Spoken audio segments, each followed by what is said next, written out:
Ryan, I'm so excited for our date. Oh yeah, I am too. So, what are we gonna do on our date? I don't want to ruin the surprise. Yeah, I don't want to ruin the surprise. You don't have a date planned, do you? Of course I have a date planned.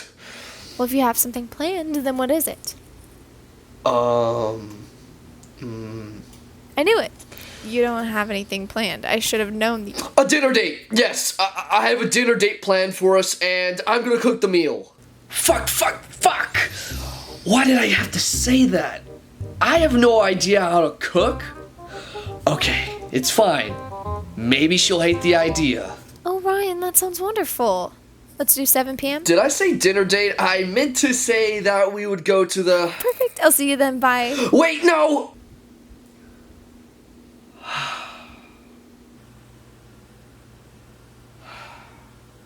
Fuck me. I just had to say I'd cook dinner.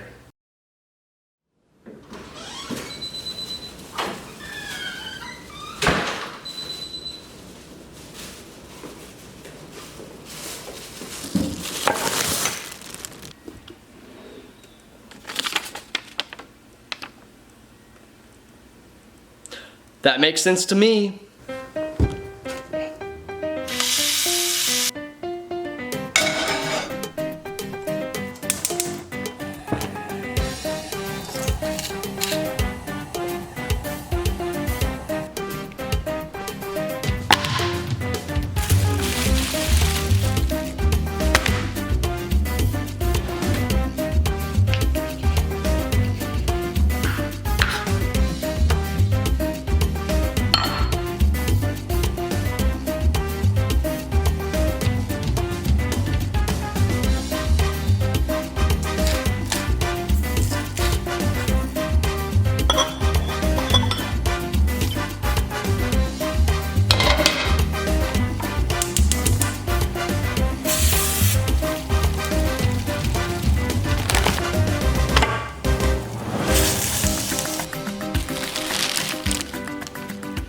Huh. Carrots. You know, these carrots look a lot like Pick from the Pikmin series. Gosh, I haven't thought about Pikmin forever. The Pikmin series is like the black sheep of Nintendo since it's literally unlike any of their other franchises. I honestly can't think of another franchise, period, that's quite like this one. It's one of the most unique strategy games that I've ever played. Controlling up to 100 Pikmin to grab treasure, kill enemies, and unlock new pathways can be pretty intimidating for someone who's never played a strategy game before. Especially when it comes to the most recent installment in the main series of Pikmin games, Pikmin 3. Unlike any of its other predecessors, you have 3 captains to control instead of 1 or 2, like Pikmin 1 and 2 respectively. As well as a brand new feature that allows you to send captains to certain areas of the game that you've been to before, making multitasking that much easier. At the same time, this much freedom can intimidate people unfamiliar with the Pikmin formula. So, the question is Pikmin 3 a good representation of the Pikmin series while at the same time being a good standalone game? Well, the only way to find out is, of course, to review it. So without further ado, let's talk about Pikmin 3.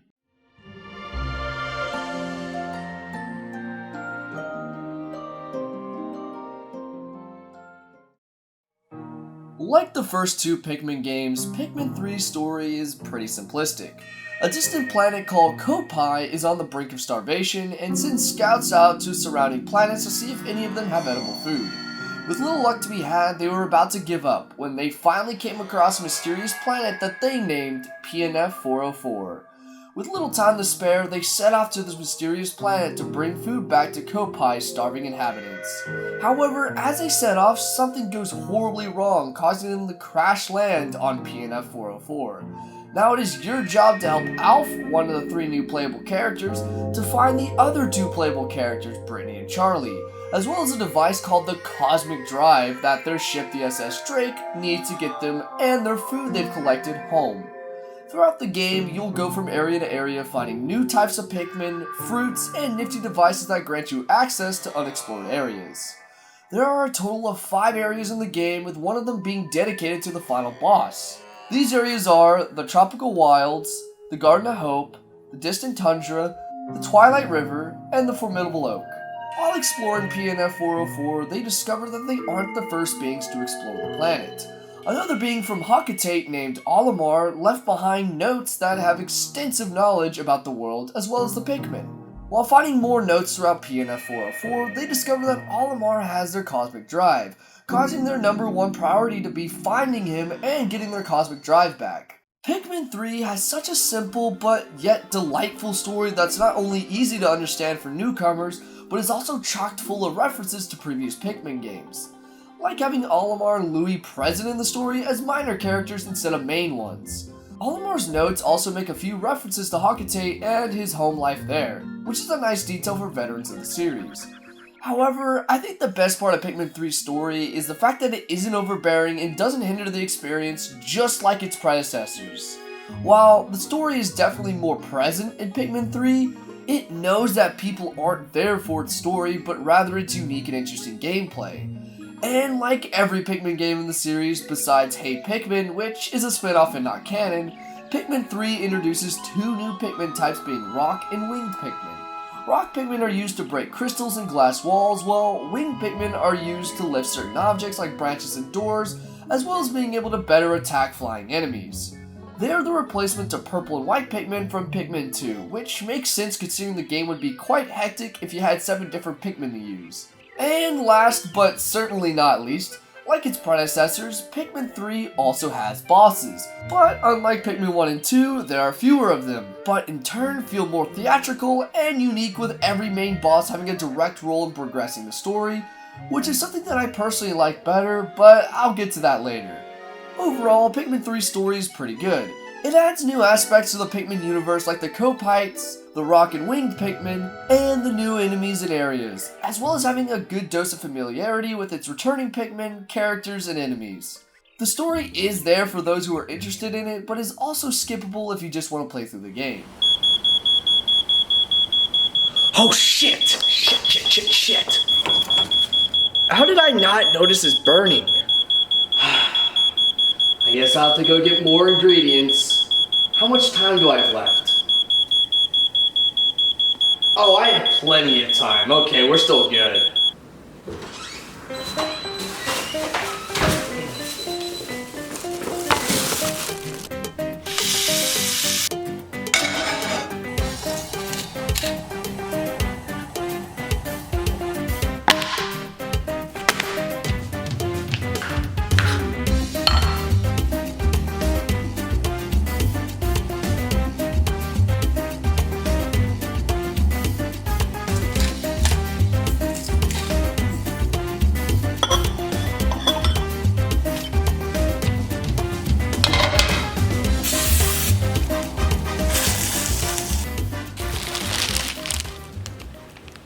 God, these carrots really do look like Pick from the Pikmin series. Which reminds me, I forgot to talk about Pikmin 3's gameplay. Pikmin 3 has the best gameplay in the whole series. Why do I say this? Well, it's simple. For starters, Pikmin 3 by far has the most options for different playstyles. You can either play with the Wii U gamepad. Wait a second, I just realized I didn't explain the fact that Pikmin 3 is a game on the Wii U. Well, Pikmin 3 is a Wii U game, so... You can either use the Wii U gamepad, a Wii Remote and Nunchuck, or a Pro Controller. But that's not all. You can also use all these controllers by just using your gamepad, meaning you don't even need to have a TV to play Pikmin 3. And you can also switch to a different type of controller at any time you want with relative ease. In summary, there are a fuck ton of different ways to play Pikmin 3, which is pretty cool. Secondly, the Pikmin are way more unique than ever, meaning that for the first time in the series, each Pikmin actually feels like they have their own individuality. Now, different types of Pikmin have always felt unique in the sense that they have their own strengths and weaknesses. But because the Wii U is a way better console than the GameCube, when it comes to processing power, the GameCube is a way better console than the Wii U ever will be. Since the Wii U has less limits than the GameCube when it comes to processing power, the developers have more room to make the Pikmin feel more natural and make distinctions between them greater. Like, in the first Pikmin game, the only thing yellow Pikmin had going for them was the fact that they could be thrown higher than any of the other Pikmin, and could carry bombs, which isn't that special. Granted, the second game did make yellow Pikmin more unique by giving them the ability to absorb electricity, but that's besides the point. What I'm trying to say is that Pikmin 3 makes every Pikmin type feel important, and because of how well the game runs, for the most part, the Pikmin are way easier to control. They're more responsive to whistling, moving through areas, and staying focused on a given task. Third, being able to control 3 captains at a time makes multitasking way more convenient. As I mentioned earlier, you now have the ability to have a captain go to a specific spot on the map while using the Wii U gamepad, which is wonderful because now you can have one captain go to one part of the map while using another one to gather fruit. In other words, you can have captains do stuff more easily without you directly controlling them like you do in Pikmin 1 and 2, which saves a lot of time. However, this feature is like a double-edged sword. While it's really nice to have this option, this can also be overwhelming since the areas in the game are bigger than ever before. It can be pretty stressful trying to figure out what the fastest route is to completing a certain area, and can definitely be the source of having to restart a day. For me personally, I love this feature, but I can also see more casual gamers getting overwhelmed by this mechanic, so I felt like I had to bring this up. Okay, now it's time to talk about the most important aspect of Pikmin 3's gameplay, the puzzles. Oh man, does Pikmin 3 have some great puzzles. Pikmin 3 by far has the most variations of puzzles ranging from a huge variety of different types of breakable walls, water-based puzzles both underwater and on land, unique bridges, and unique problem-solving puzzles like the ones that require you to have 3 captains, or every type of Pikmin. One of my favorite new puzzles introduced in Pikmin 3 are the new bridges and electric currents. Unlike the older games, the bridges get built way faster now since they're broken up into smaller pieces, instead of having to be rolled out like they did in the older games, which was always a pain in the ass. And the electric currents are such an odd and unnatural element in the game that somehow work perfectly. While in Pikmin 2, the only variety of puzzles were the different types of breakable walls and specific hazards that only certain types of Pikmin could get rid of, while Pikmin 3 has all of these hazards on top of unique captain-based hazards, platform building hazards, and more complex underwater puzzles. And the last thing I want to bring up are the bosses, because I felt like it would have been a missed opportunity for me not to bring this up, considering that I have an entire series based off the study of bosses. Shameless plug aside, the bosses in the game are amazing. Every single one feels completely different from each other. Like, one boss is an aerial-based one that you need to have wing Pikmin to knock out of the sky, while another boss burrows underground and requires you to have bombs to blast it out of the ground. I also love the design of every boss in the game because they aren't just bigger versions of common enemies like a chunk of Pikmin 1 and 2 bosses are. Emperor Bullblacks? However, I will say that they aren't perfect by any means, like the Behemoth Phosbat for example. While this boss is really fun, it is what I call a puzzle boss, meaning that it has a very specific way to defeat it that once you figure out, feels very repetitive on multiple playthroughs. I actually talk about this extensively in my Know Your Bosses episode about the Behemoth Phosbat, if you're interested in learning more about this topic. My second shameless plug aside, the bosses in this game don't have a lot of variations in their gameplay, meaning that for the most part there aren't a lot of different ways to fight them, and after a while, they lose their charm, or at least that's how I see them anyway. I mean, I do have pretty high standards for a good boss fight, so take my opinion with a grain of salt. As you can see, the gameplay in Pikmin 3, for the most part, is pretty great. You have multiple different control schemes, a variety of different puzzles, and interesting and varied enemy types. Shit. Fuck, how did I do this again? Okay, it should be fine as long as we have plenty of... Oh, shit! Okay, alright, I gotta be really quick, but I still think it's possible to get this all done.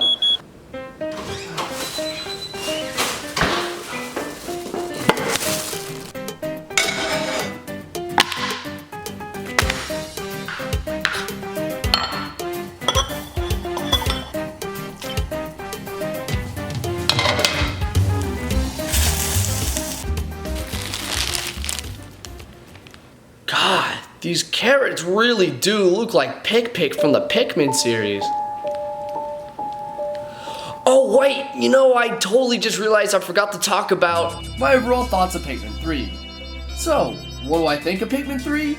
Well, I think it's the best Pikmin game in the series that has a perfect balance of Pikmin 1's strict survival time limit structure, and Pikmin 2's more laid back and play the game at your own pace structure, since in Pikmin 3, you do have a time crunch with the amount of fruits you have to live off of, while at the same time, it's extremely easy to get a lot of fruit. And the gameplay is far superior to its predecessors with its wonderfully charming bosses, areas, and characters. However, I will say that I personally like the story in Pikmin 2 better than Pikmin 3, since it was a little more interesting for me personally, since it had a really unique structure. But again, that's something I'll elaborate on if I ever talk about the other Pikmin games in the future. While Pikmin 3 is in my opinion the best Pikmin game in the series, is it a good standalone game? In short, yes. It is the perfect entry-level game for people who've never played Pikmin to get into. While I did mention a certain mechanic might overwhelm casual gamers, that doesn't change the fact that this game is still a lot of fun to play and brings a lot of really interesting concepts that no other games have brought to the table. So, if you haven't played Pikmin 3 and were hesitant on whether or not to buy it, all I will say is that it is one of the only reasons you should buy a Wii U. No, I can make a video about Pikmin later. I have to focus on cooking for now. But these carrots really do look like Pick. Wait a second. It's these carrots. Every time I look at these carrots, I think of Pick, which reminds me of Pikmin, which actually reminds me that I didn't mention the fact that there are two other modes outside of story mode, which are a mission mode and bingo battle. The mission mode has two different options, being collect treasure and defeat the boss. Collect treasure is where you are given a certain amount of time to collect as much treasure and enemies in a certain area as you can to get the highest score possible, and defeat the boss is where you have to beat a boss as fast as you can. And bingo mode is where you and another player have two different bingo cards that you... Stop! Okay, it's definitely these fucking carrots.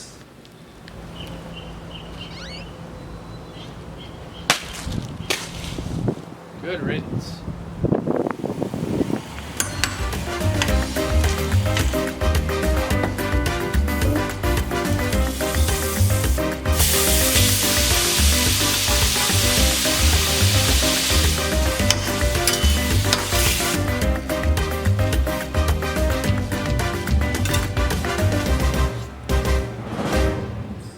Whew, now that looks good as shit.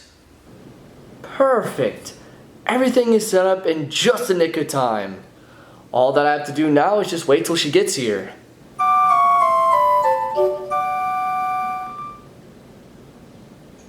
Yeah, I think it's safe to say that I've officially been stood up.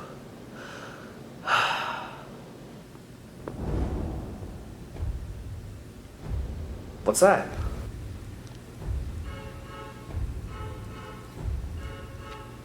You know, these carrots really do look like Pick.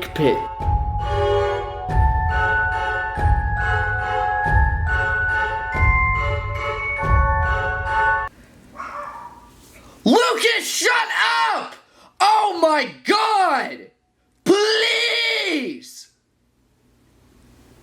Golly! He just won't stop. I'm gonna have to go down there and beat his ass if he keeps that up.